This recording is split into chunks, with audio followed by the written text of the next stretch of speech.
Members of the Eastern Shore Metropolitan Planning Organization lobbying in Washington to get more money for the new I-10 Bayway Bridge. The EPO includes the mayors of Fairhope, Daphne, Spanish Fort, and Loxley. WKRG News 5's Asher Red is following their efforts to move the project ahead.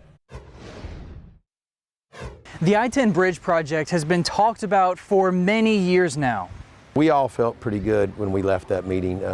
Not that they promised us anything, but probably even better than we felt before we got there. Fairhope City Council member Jack Burrell is a member of the Eastern Shore Metropolitan Planning Organization, a group of local elected officials who enact local transportation policy and find funding for transportation projects. The Eastern Shore MPO met with state senators in the U.S. Department of Transportation seeking federal support for the long-awaited I-10 bridge project. Burrell says that while the DOT didn't commit to providing any additional funding for the project, they did support the project. They said we didn't need to sell them on the need, that they clearly saw the need.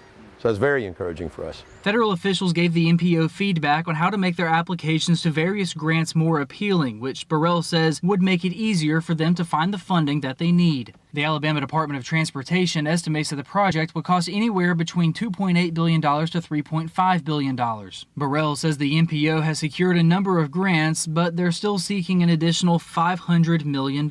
He says ALDOT has contributed a minimum amount of $250 million. We have to piece this together, so there's multiple funding mechanisms. So the more grant money that we can get, the less money that we have to borrow. When it's built, Burrell says the bridge would be a toll bridge that charges drivers without a pass $2.50 per use. Burrell says the groundbreaking is expected to be at the end of 2024. But I keep saying, give me a shovel, put it in my hand, I'm ready. Mobile Mayor Sandy Stimpson says he fully advocates for this project, but he could not make it to that meeting.